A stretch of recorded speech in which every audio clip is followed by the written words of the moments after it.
퇴근하고 집에서 저녁 식사 준비를 하고 있었는데 시어머님께 전화가 걸려왔습니다. 퇴근했니? 네, 어머님. 그럼 내가 잠깐 올라가도 될까? 어머님 여기 오셨어요? 그럼 그냥 올라오시지. 전화는 왜 하셨어요? 아니, 내가 여기저기 들어보니 아들 며느리 집에 막 그냥 가면 안 된다고 해서 말이다. 어머님도 참, 어머님께서 자주 오시는 것도 아닌데 무슨 그런 말씀을 하세요. 얼른 올라오세요. 혹시 또 짐 들고 오셨으면 제가 내려갈까요? 아니야, 괜찮아. 별로 무겁지도 않은 걸 뭐. 시어머님의 목소리가 밝아져 있었어요. 그리고 혹시나 싶어 제가 문을 열고 밖으로 나가서 엘리베이터 앞에 서 있었는데요. 아유, 나오지 말라니까 뭐 한다고 나와 있어? 어머님 이러실까봐 나와봤죠. 뭘 또 이렇게나 많이 싸우셨어요? 아니, 그냥 반찬이랑 열무김치가 맛있게 됐길래 가지고 와봤다. 너 열무김치에 고추장 넣고 비벼 먹는 거 좋아하잖니? 물론 그렇긴 하죠. 거기다 어머님 열무김치가 좀 맛있어야 말이죠. 어머님, 저 벌써 입에 침이 고인 거 있죠? 넌 말 한마디 한마디를 어쩜 이렇게 예쁘게 하니? 내가 너한테 항상 고맙다. 제가 시어머님 손에 들려있던 짐을 들고 집 안으로 들어갔습니다. 민지는 아직 안 온 거지? 네, 아직도 한참 바쁠걸요. 워낙 부지런한 사람이라 항상 늦게 들어오잖아요. 우리가 항상 너한테 미안하다. 괜히 그런 걸 한다고 해서 너까지 고생이 많구나. 제가 고생이 많긴요. 전 뭐 하는 것도 없는걸요? 어머님도 아시다시피 어머님 아들이 워낙 부지런해서 집에 와도 가만히 있질 않잖아요. 이것저것 다 도와줘서 별로 힘든 것도 없어요. 그거야 당연히 도와줘야지. 시어머님께서 미안한 듯 저를 바라보셨어요. 그때 시어머님이 가지고 오신 반찬으로 밥상을 차려서 시어머님과 함께 맛있게 식사를 했습니다. 제가 시어머님을 차로 모셔다 드리겠다고 했지만 시어머님께서 한사코 거절을 하셨어요. 괜찮다. 걸어서 가도 한 2, 30분이면 가는 거리인데 뭐하러 그래? 넌 이제 집에서 좀 푹 쉬거라. 그럼 난 이만 간다. 나오지 마. 시어머님께서 급히 문을 닫고 나가셨어요. 시어머님께서는 항상 제 눈치 보기 바쁘신 분입니다. 워낙 여리기도 하신 편이고 남편이 잘 다니던 회사를 관두고 큰아버님께서 운영하시던 고물상 일을 물려받으며 그곳에서 일을 하기 시작한 뒤부터 시어머님께서 제 눈치를 더욱 많이 보시는 듯 했어요. 남편은 꽤 괜찮은 중견기업에서 대리로 근무를 했고 저는 9급 공무원이었습니다. 다들 아시겠지만 9급 공무원 월급이 얼마 되지 않기에 저도 뭐 딱히 잘난 것도 없는 그런 사람입니다. 하지만 시어머님께서는 항상 제게 미안하다는 말을 달고 사셨어요. 아무래도 남편이 잘 다니던 회사를 관두고 고물상 일을 하겠다고 한 순간부터 더욱 그랬던 것 같습니다.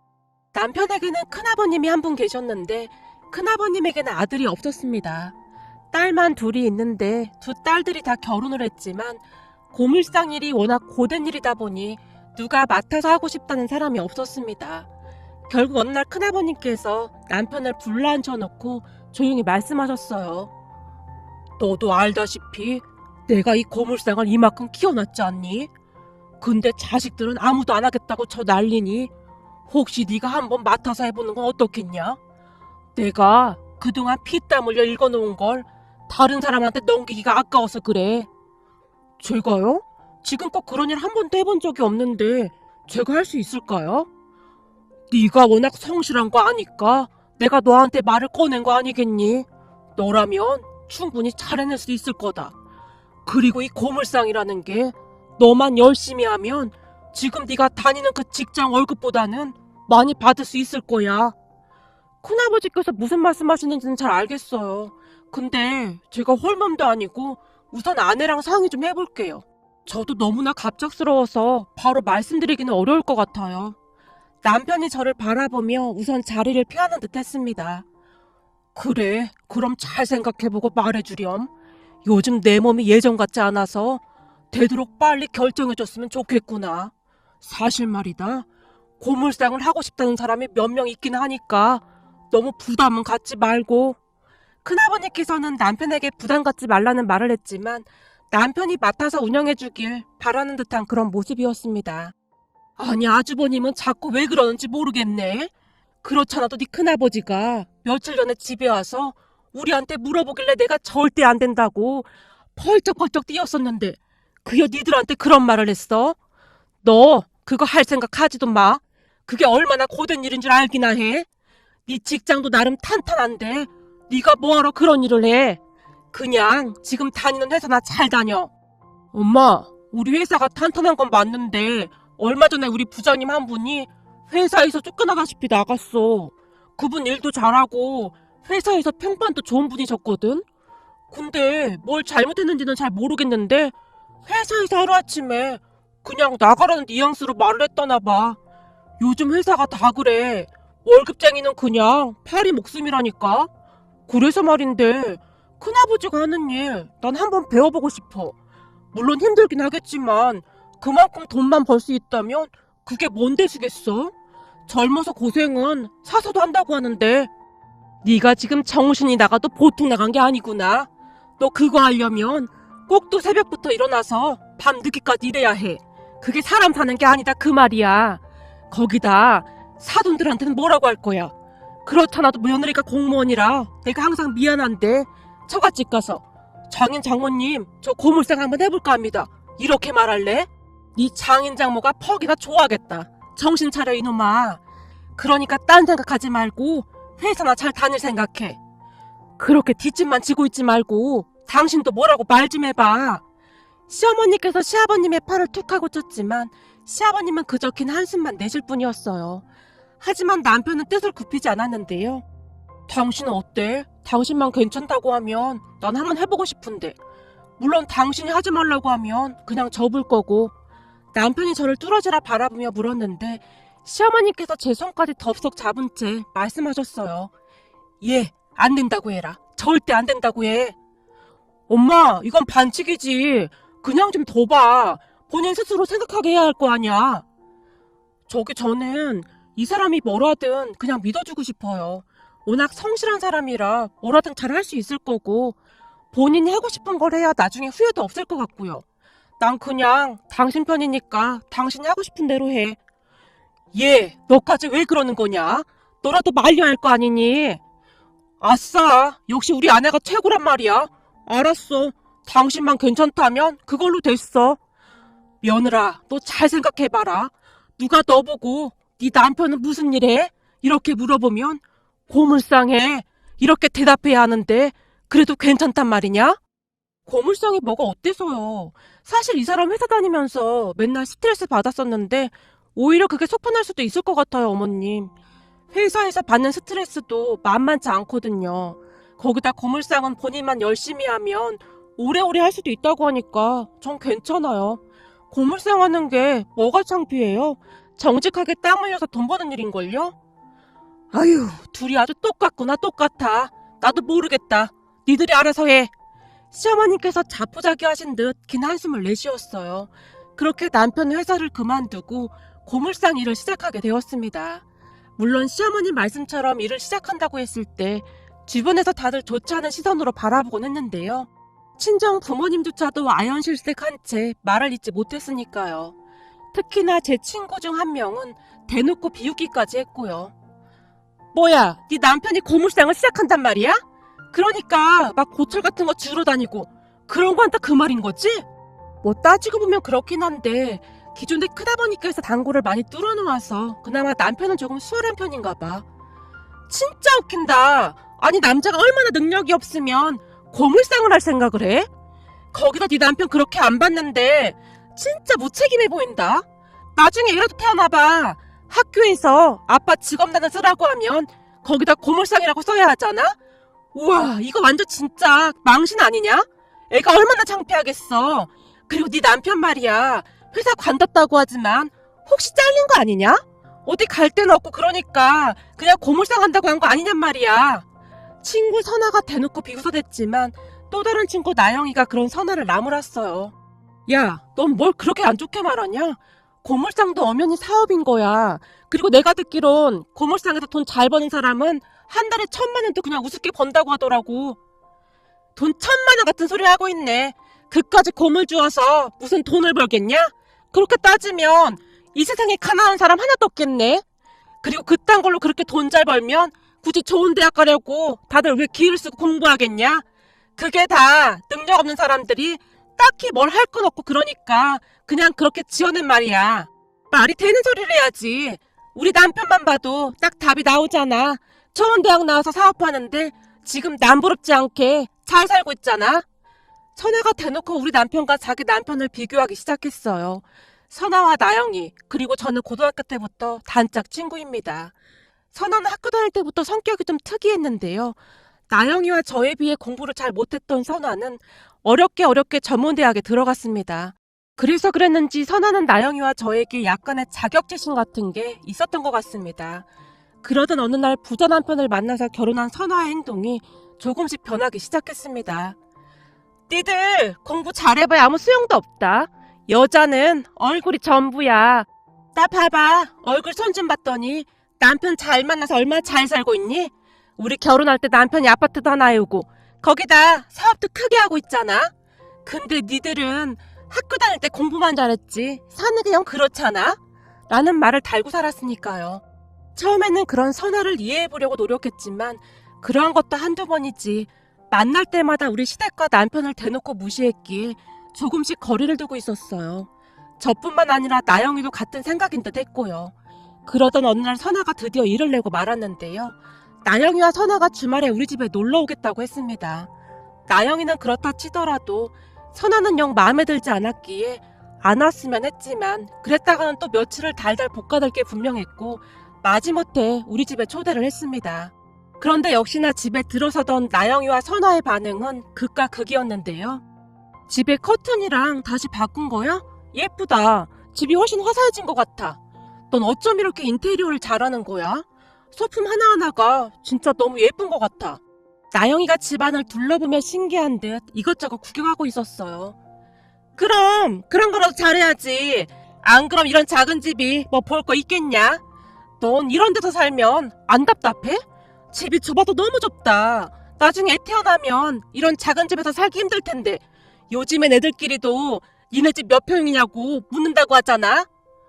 이 정도면 훌륭한 거지. 집만큼이면 뭐해. 관리하기도 힘든데.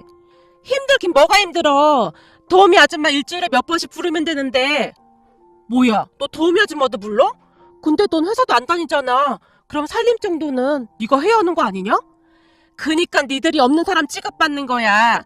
내가 몇 번이나 말했냐? 우리 남편 큰 사업해서 그 정도는 아무것도 아니거든. 선아가 가스럽다는 표정으로 우리를 바라봤어요. 그때쯤 저는 이미 기분이 상할 대로 상해 있었는데요. 점점 도를 지나치는 선아를 보며 참을 수 없는 모멸감을 느꼈거든요. 하지만 저는 그러한 티를 내지 않기 위해 노력하며 조용히 식사를 준비하고 있었어요. 그때 갑자기 초인종 소리가 울렸고 제가 확인해보니 시어머님이셨어요. 어머님, 어쩐 일이세요? 수산시장에 갔더니 해물이 너무 신선하잖니? 그래서 너 좋아하는 해물찜 좀 해왔다. 너 해물찜이라면 자다가도 벌떡 일어나잖니? 어머, 정말요? 맛있겠다. 근데 집에 누가 왔나 보구나. 아무래도 내가 잘못 왔나 보네. 아니에요, 어머님. 제 친구들 왔어요. 어머님도 몇 번 보셨잖아요. 나영이랑 선아요. 아, 고등학교 때부터 친구라던? 네, 맞아요. 오늘 다들 시간 괜찮다고 해서 놀러 왔어요. 잘 됐네요. 우리도 아직 식사 전인데 어머님도 같이 식사해요. 아니다. 난 이만 가볼란다. 친구들하고 맛있게 먹어. 어머님, 여기까지 오셨는데 같이 드시고 가세요. 친구 나영이가 현관 입구로 오더니 시어머님의 손을 잡아 끌었어요. 난 진짜 괜찮은데. 내가 있으면 불편할 텐데. 아니에요. 그동안 유진이한테 어머님 얘기 엄청 많이 들었어요. 항상 맛있는 반찬 해다 주신다고요. 어머니 음식 솜씨 좋다고 유진이가 맨날 자랑하는걸요? 아유, 내 음식 솜씨가 좋긴 뭐가 좋다고 그래. 우리 며느리가 그냥 듣기 좋으라고 하는 말이지. 아니에요. 저도 몇 번 얻어먹었는데 정말 맛있던데요. 들어오세요. 같이 식사하세요. 나영이가 시어머님을 모시고 같이 식탁에 앉았어요. 그리고 시어머니께서 가지고 온 음식까지 더해서 밥상을 차렸습니다. 그런데 시어머님께 고개만 까딱한 채 줄곧 아무 말도 없던 선아가 시어머님을 비웃으며 말했어요. 어머님, 요즘 며느리들은 이런 거 하나도 안 좋아해요. 시어머니가 만들어준 음식을 누가 좋아하겠어요? 허구한 날 이런 음식 해다 줄 게 아니라 금전적으로 도움을 주셔야죠. 우리 시부모님은 남편 사업에 도움이 되라고 돈으로 많이 도와주시거든요. 야, 김선아, 너 그만해라. 이건 경고다. 제가 이까지 악문채 선아를 노려봤어요. 어머님, 쟤는 상관하실 필요 없어요. 원래 말투가 저래요. 근데 해물찜이 너무 맛있네요. 유진이 말대로 어머니 음식 솜씨 진짜 최고입니다. 나영이가 어색한 분위기를 바꿔보려는 듯 말을 했습니다. 맛있다고 하니 내가 고맙네. 이미 안색이 변한 시어머니께서 억지 웃음을 지으셨어요. 그 뒤 선아가 입을 다물고 있었기에 그나마 다행이었는데요. 잠시 후 해물찜을 먹던 선아가 갑자기 의자에서 벌떡 일어났어요. 아! 이거 뭐야! 이거 머리카락 아니야? 어머님, 음식할 때 모자도 안 쓰고 하셨어요? 어떻게 음식에서 머리카락이 나올 수가 있어요? 일을 어째 그래? 내가 조심한다고 했는데 그게 왜 거기 들어갔는지 모르겠네. 이러니까 시어머니 음식을 다들 싫어하는 거예요. 어머님 혹시 일부러 머리카락 넣은 거 아니에요?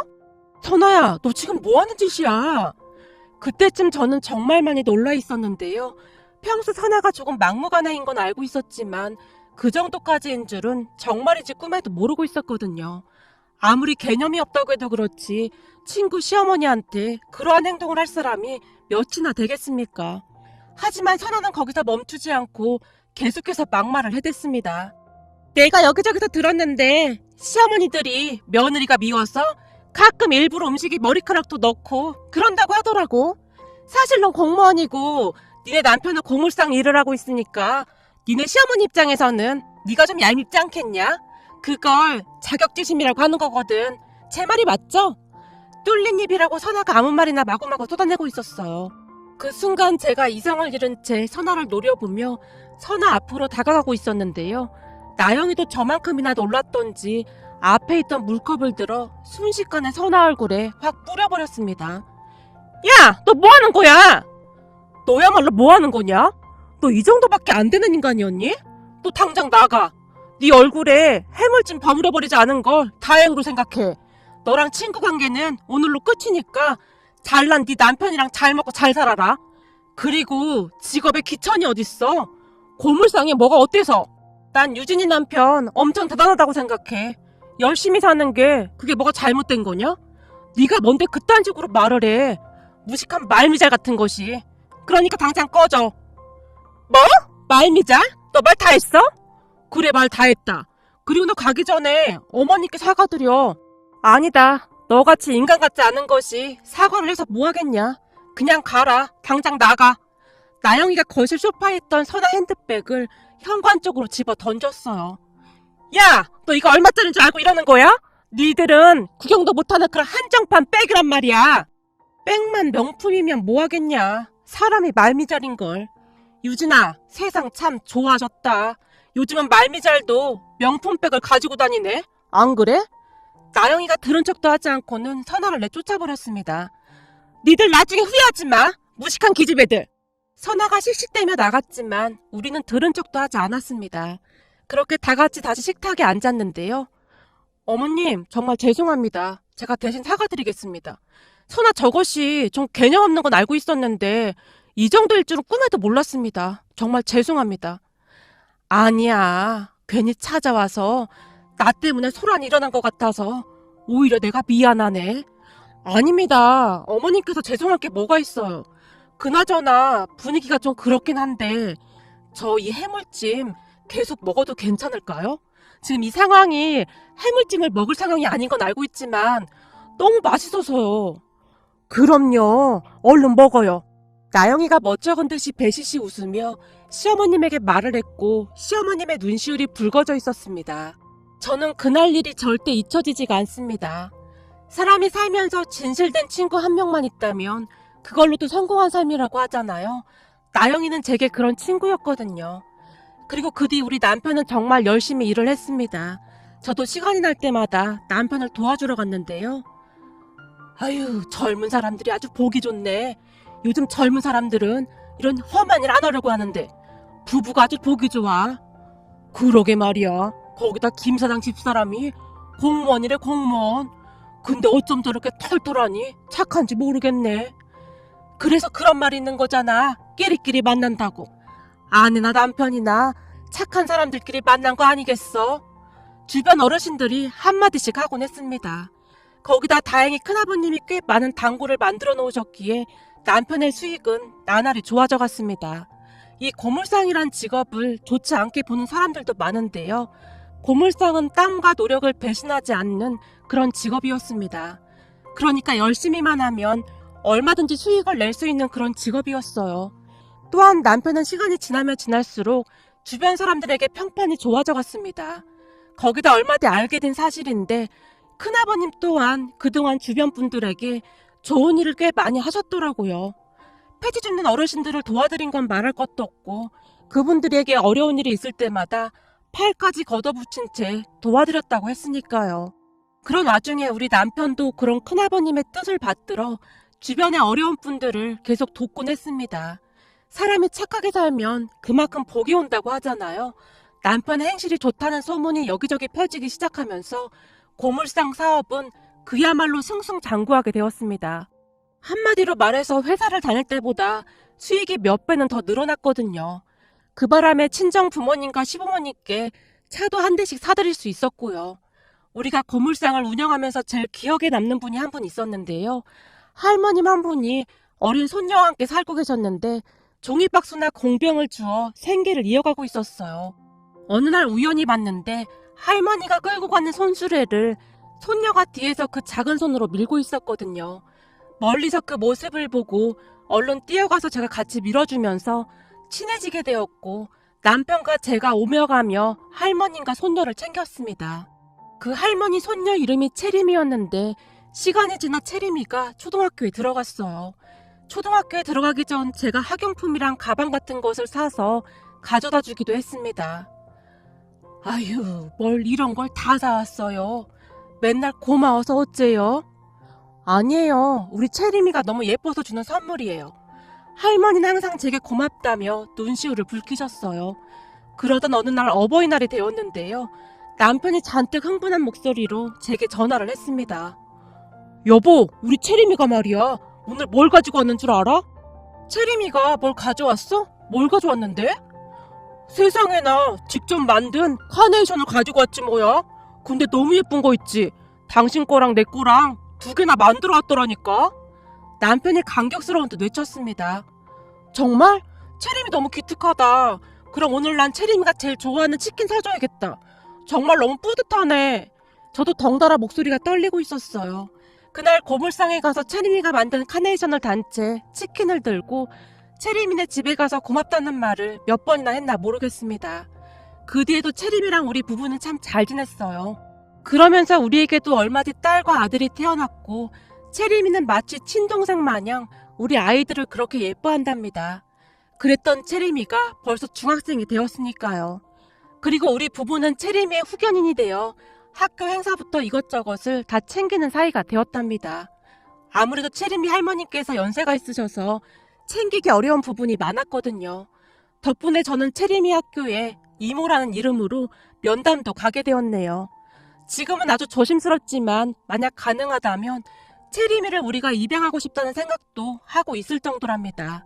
우리 시부모님도 채림이를 정말 예뻐하시거든요. 특히나 시어머님께서 그렇게 예뻐하실 수가 없답니다. 우리 가족은 그렇듯 잘 지내고 있었어요. 그동안 꽤 많은 돈을 벌었기에 아이들이 태어나면서 큰 집으로 이사도 했고 더할 나위 없이 행복한 시간들이었습니다. 그러던 어느 날 꽤 오랫동안 연락이 끊겼던 선아에게 연락이 왔어요. 저기 유진아, 잘 지내고 있어? 네가 웬일이냐? 너랑 내가 이렇게 전화통화할 사이는 아니지 않나? 야, 친구끼리 왜 그래? 아직도 그때 일 때문에 화나 있는 거야? 너랑 길게 통화하고 싶지 않으니까 그만 끊자. 유진아, 잠깐만. 내가 들어보니 니네 남편 고물상 엄청 잘 된다고 하더라. 아니 무슨 고물상을 해서 돈을 그렇게 많이 벌었다니? 너 큰 집으로 이사까지 했다며? 그러게, 그까지 고물 팔아서 돈을 좀 벌긴 했지. 야, 그땐 내가 철이 없어서 그런 거야. 지금 생각해보면 내가 참 철이 없었던 것 같다. 나 지금 바쁘니까 용건만 간단히 말했으면 좋겠다. 사실 넌 줄 알았으면 전화도 안 받았을 거야. 근데 휴대폰 번호 바꿨나 보네? 저기 사실 말이야. 내가 그동안 일이 좀 많았어. 그래서 말인데 니네 집 엄청 크다고 하더라? 그렇지 뭐. 얼마 전에 50평대로 이사 왔어. 애들이 크니까 집이 좀 좁더라고. 거기다 손님도 자주 오고 해서. 진짜? 너 완전 성공했다. 50평대면 어마어마한 거 아니야? 뭐 어마어마하진 않고 그냥 좀 살만한 정도지 뭐. 할 말 없으면 난 이만 끊는다. 유진아, 저기 말이야. 사실 내가 부탁이 있어서 전화했는데 말을 하던 선아가 잠시 머뭇거리고 있었어요. 부탁? 무슨 부탁? 너처럼 돈 많고 잘 나가는 애가 나한테 부탁할 게 뭐가 있냐? 야, 그게 말이야. 나 지금 오갈 데가 없거든? 당분간만 니네 집에서 지내면 안 되겠냐? 진짜 당분간만이야. 뭐? 우리 집에서 네가 왜? 제가 놀라서 물었는데요. 선아가 눈물까지 펑펑 쏟으며 말을 하기 시작했습니다. 성공한 사업가인 줄만 알았던 남편이 금융 사기범이었다는데요. 그러니까 금융 투자회사를 만들어서 은행보다 몇 배, 아니 몇십 배 높은 이유를 믿기로 투자금을 모은 다음 다른 신규 고객이 맡긴 돈으로 다시 투자자의 수익금을 지급하는 이른바 전형적인 다단계 금융사기인 폰지 사기로 검찰에 포착되어 그 실체가 드러났다고 합니다. 사람들의 피해액이 어마어마했다고 하는데요. 그 바람에 선아에게 한마디 말도 없이 남편과 시부모님이 야반도주를 한 채 흔적도 없이 사라졌다고 합니다. 뭐 들리는 소문으로는 몰래 배를 타고 중국으로 밀항했다는 소문부터 이런저런 소문만 무성하다고 했으니까요. 남편이 잠적하기 전 이전에 살던 집을 담보로 대부업체에서 대출을 많이 받은 모양인데 결국 경매로 집까지 넘어갔다고 합니다. 선아 친정 가족들에게도 꽤 큰 돈을 사기쳤다고 하니 친정 가족들에게조차 말도 못한 채 갈 곳이 없어서 여기저기 헤매고 다니고 있는 것 같았어요. 참 사람 인생 모르는 거라고. 그렇게 성공한 사업가라던 선아 남편이 금융 사기범이었다니 너무나 놀라서 어떠한 말을 해야 할지 모르겠더라고요. 그 뒤 선아는 어느 시골 마을로 내려갔다고 하는데요. 그곳에서 허름한 시골집을 한 채 빌려 살면서 하우스 농사일을 외국인 노동자들과 함께 하면서 하루하루 근근히 살고 있다고 했습니다. 한 번은 선아가 친구 나영이에게 전화를 해서는 시골 생활이 정말 체질에 맞지 않는다며 우리 남편 고물상에서 일 좀 할 수 없겠냐며 취직 자리를 물어봤다고 하네요. 물론 나영이가 택도 없는 소리 하지 말라며 전화를 끊어버렸고요. 그리고 선아 남편은 정말 중국으로 밀항이라도 한 것인지 그 행방이 아직도 오리무중이라고 합니다. 수배 중이라고 하는데 아직도 잡지를 못한 모양이더라고요. 잘못했으면 응당 벌을 받아야 마땅함에도 가장이라는 사람이 아내까지 버리고 어떻게 그럴 수가 있는지 한심할 뿐이네요. 선아 시부모님과 남편이 아이를 계속 갖지 말라고 했다는데 이러한 일이 있을까봐 그랬던 건 아닌가 싶네요. 친구 나영이를 만나 이런저런 이야기를 하고 집에 돌아와서 문득 지나간 일들을 생각하다 이렇게 글 보내봅니다. 그렇게 없는 사람 무시하더니 결국 선아도 그러한 인생이 되었다는 생각과 함께 만약 잘 살던 그때 선아가 조금만 착하게 살았더라면 지금과는 다른 삶을 살고 있지 않을까 하는